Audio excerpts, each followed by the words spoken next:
Update. Am I the a-hole for insulting my father's girlfriend and telling her to get out of our lives? Original post. My mother was my world. I remember reading books, watching documentaries, and going on road trips with her. She baked my sisters and I cookies whenever we were sick, and her and dad would take us hiking every other week. I still miss her even now. When I was 11 years old, she passed away from a driving accident. It was the hardest year in my life, and it hasn't gotten easier. 2 years after she passed, my father started dating a woman named Nicole, and 4 years later they're getting married. Nicole is younger than my father. After dating Nicole, I saw my father come back into his shell, but it turned into something else. Nicole brought adventure back into his life, but they often went on elaborate trips and frequent night outs. During all of this, I felt neglected. My father slowly stopped taking my sisters and I on our weekly hikes. He started speaking less and less over calls, and even once forgot my mother's birthday. After she came into our lives, I started losing my father. He just wasn't there anymore. One time, when my sister and I were home alone, she fell down the stairs and got a huge cut on her forehead. It was clear she needed stitches, so I called my father immediately. Nicole answered the phone and I told her to give the phone to my father. She refused, saying he was busy, and before I could get another word in, she disconnected a call. I embarrassingly had to ask the neighbor to bring us to urgent care, where my dad later met us. This woman at one point removed my mother's picture from the fire mantle to put up a picture of her and my dad from their trip to Washington. The thing that tipped me over was when she made my father forget about my mother's birthday. Every year, my sister and I go with our father to visit my mother on her birthday. It was an annual tradition even before Nicole entered our lives. Nicole and my father went on a trip to Florida and were supposed to be back 3 days before my mother's birthday. But because this woman is motion sick, my father decided to break the drive back into small intervals to make it easier on her. Because of this, he ended up missing our annual trip. He didn't even call us. Not even a week later, my father has the nerve to tell us about an exciting surprise. Nicole is pregnant. I get angry and tell my father, "You knock her up when you can't even be here for us?" I then look at Nicole and tell her she is a disgusting piece of trash and to get out of our lives. My father gets angry and yells at me to go up in my room. Later, my grandpa unexpectedly came over to pick me up. My father didn't text me anything. Even as I left, he wouldn't even look at me. It's been 2 days and I'm still at my grandparents' home. I feel ashamed for saying what I said, yet I don't feel overwhelming regret. Am I the a-hole? Edit. When I saw how deep the cut was, I immediately called my dad. He was staying over at Nicole's place at a time. When I called, Nicole picked up. She said, "Hello?" I said, "Sister's bleeding. Can you pass the phone to Dad?" She said, "Your dad is busy. I can't." And immediately afterwards, she disconnected the phone. I then left to go to get my neighbor. Now for the top comments before reading the updates. Not the a-hole. Nicole showed her colors when your sister was injured and she wouldn't let you talk to your dad. And he has showed his colors too, in many different ways. I hope your grandparents can continue to be there for you. You didn't say your age, but I hope you can be free of all this soon. That is, be 18. You were harsh and rude, but I can't fault you given what you've shared. I appreciate it. I'm 17 and I've spoken to school counselors too. No one is willing to help me. I've tried talking with my dad about how I feel way before my outburst, but it always ends with, "It happened years ago. It's time to move on." I don't even know what that means. My sister can't get help either, so I'm trying to peacefully exist for her. How old is your sister? You're old enough for almost to get away from this awful treatment, but I guess you don't want to leave your sister. I don't know what else to say that would be really useful, but I truly hope you get out before you're expected to take care of Nicole's child for free. My sister is 13. She's very sensitive and quiet, so it's hard for her to reach out to people on her own. She's recently been struggling with bullying at school and it's been really hard for her to deal with. I can never imagine leaving her behind. Not the a-hole. I'm so sorry, OP. I don't even know where to start. You are categorically not the a-hole. Nicole is a huge one, but your dad wins by a mile. You and your sister should be his top priority, not the afterthought he's currently treating you as. What happened at the hospital? Did you and your sister tell the nurse that you were home alone and that your father wouldn't come to the phone? My neighbor came with us inside the urgent care, but while driving us there, it called my dad and it picked up. My dad said he'll be there in 15 to 20 minutes, which he was. I'm scared of saying anything that could get him in trouble, so I made something up like she got hurt while playing outside. In the past, I mentioned something to a school counselor and a police officer visited our home. My dad got pretty angry, so I tried to avoid these situations. Hopefully this gives some context. What did your father say when he found out Nicole wouldn't let you talk to him? In an emergency, he still chose Nicole over his children. I'm sorry. I don't know if anything was said between them, but when my dad came to urgent care, he didn't seem worried and didn't walk in with a sense of urgency. On the phone, he told my neighbor he would be there in 15 to 20 minutes. As for the phone call with Nicole, I mentioned that something happened to my sister and I needed to talk to him, but she refused and quickly disconnected. Edit: I've decided to contact my maternal grandpa tomorrow. I'll let you know how it goes. Now for the first update. I've called my maternal grandpa when everyone was still sleeping. It ended up being a 2-hour call. I basically mentioned to him everything I've said here and how I want to live with him if possible. He said that as much as he wants me to go get out of there, that he can't do much without my father's approval. I hinted a legal approach, but he said he wouldn't be able to see us if it got that far. My grandpa also shared some new info regarding my dad. According to him, when I was 14 and my sister was 10, my dad dropped us over at my grandma's farm since he and Nicole were flying out. A day after they returned, my grandpa dropped us back home. We were still sleeping in grandpa's car when the situation happened. But when my grandpa knocked on the door, my dad answered the door drunk out of his mind. From what little he could see, my grandpa saw that house was a mess. He told my dad that he would bring us back the following day once my dad was in his right mind. We left back to grandpa's place. Then, my grandpa got a call from my dad the next morning, threatening him with the police if he didn't bring us back immediately. My grandpa mentioned that he would speak with my paternal grandparents to see if something could be done about our situation. Second update. Hi everyone, it's been a while. I really want to thank all of you for your perspectives and advice. Just wanted to give an update.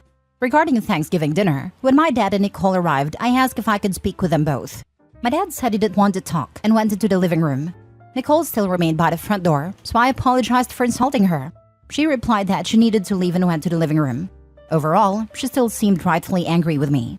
Dinner was awkward because my grandma would try to get my dad and I to talk, but he wouldn't really bother. After dinner, I pulled him aside and apologized again.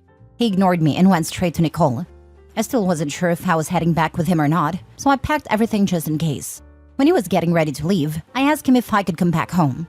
He said Nicole wasn't comfortable having me home, even though it had been a few days since the incident. I spent the entire night crying on the phone with my sister. Therapy and living situation. After having my call with my maternal grandpa, he called my paternal grandparents a couple days later to discuss my situation. I overheard a call between them. My maternal grandpa expressed he was concerned about me, especially my mental state, and asked my paternal grandparents if they were willing to talk to my dad about putting me in therapy. My grandparents said they'd be willing to take me to their church's mental support group or talk with their faith leader who specializes in grief counseling. My grandpa pushed back on the idea and mentioned the need for more professional help, but they were not receptive to the idea. All three of them also had a heated conversation about my living arrangement. My grandpa said it was ridiculous for a grown man to throw out their daughter, and it was shameful that my paternal grandparents are not hard-pressed in helping me get back home. That's all I heard regarding the conversation. Now, my paternal grandma started taking me to weekly private sessions with a faith leader. I'm not entirely happy with the arrangement, but it has helped me start to process my grief in a healthier way. Also, I'm still living with my grandparents. I apologized over and over through text to my dad and through my grandparents, but he has not responded. My maternal grandpa has called my dad many times, but my dad blocked him.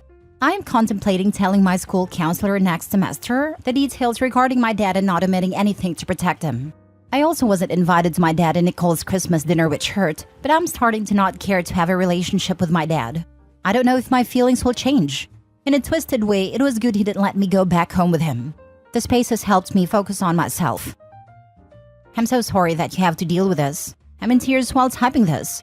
You need to expose him completely. He is able to get away with everything because people still believe he is a good father when he is a terrible one.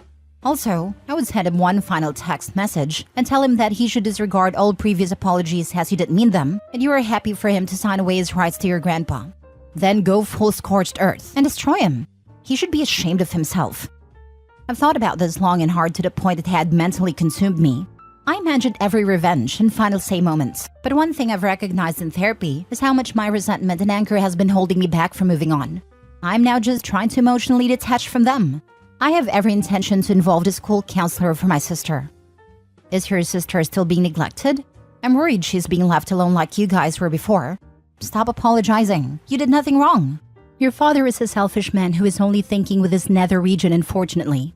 One day he may realize, one day he may not. But you and hopefully your sister will be long gone and leave him behind in the dust, because that's where he belongs. The father you knew died the moment he started dating Nicole. Mourn your father in grief counseling. When you're allowed to get a legitimate counselor, process everything. Tell the school counselor everything. Expose both of them. We're all supporting you. She definitely is. My dad has only gone on one major trip between Thanksgiving and now, and during that time she stayed over. She also stays over on weekends too.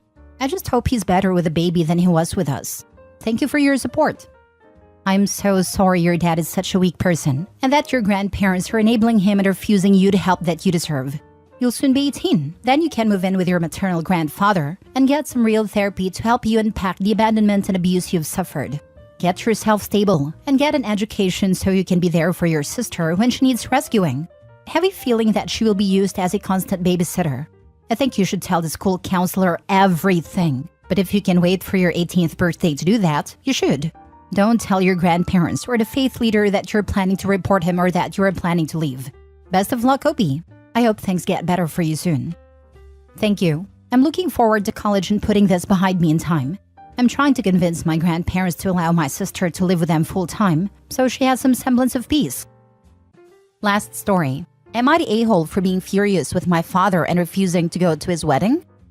I, 27 male, have 2 siblings, 24 female and 20 male. We used to belong to a family of 5, but sadly our mother passed away from cancer earlier this year.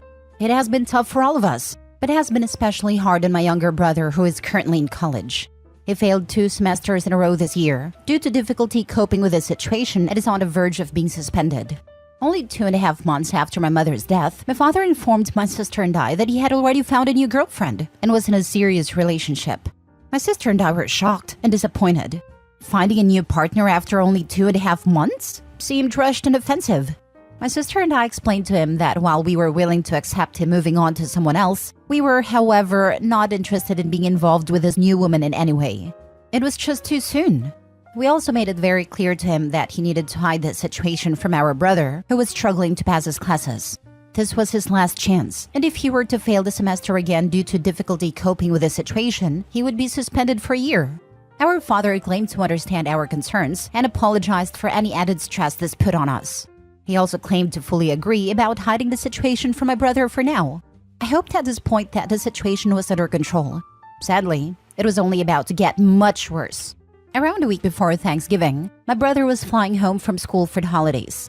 At the school, they get around 10 days off before they have to fly back to take their final exams. School is on quarter system. My sister and I expected our dad to stay home to spend time with our brother.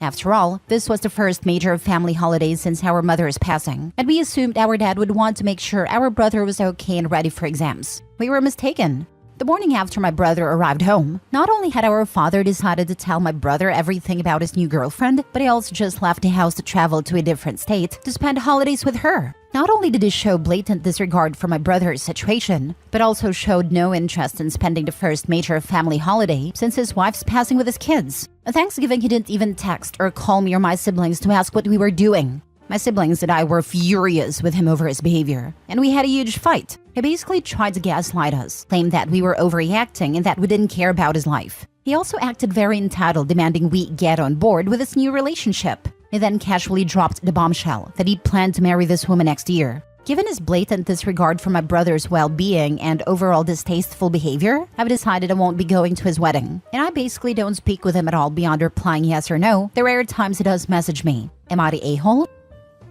Now for the top comments.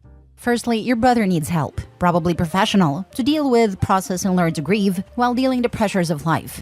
Maybe grief counseling for everyone isn't a bad call. Info, was it known to be terminal? How long was she given and how ill was she? Was your father her main carer? You probably aren't privy to the intimate details they discussed before her passing. She may have encouraged him to find someone. Pure speculation would be if he was already involved prior to her passing. Some people aren't capable of being alone. Everyone processes grief differently. Judging or assuming anything isn't a good idea. Hiding things never works, no matter how well-intentioned. It always ends up worse. Not the a-hole. A gentle everyone sucks here.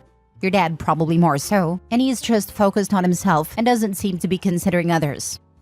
I agree my brother needs therapy, and I have told him as much. It was known to be incurable, but the rate at which it would progress was unknown for a long time.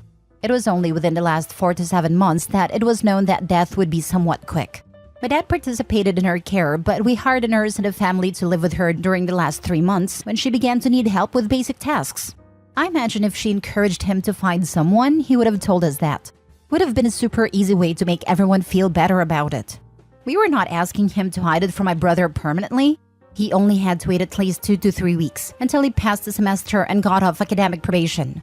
I don't think that's too much to ask. Your dad can and should move on, but the velocity is mind-boggling. Shows an utter disregard to the mental health of his child. Has he been this self-centered all of his life?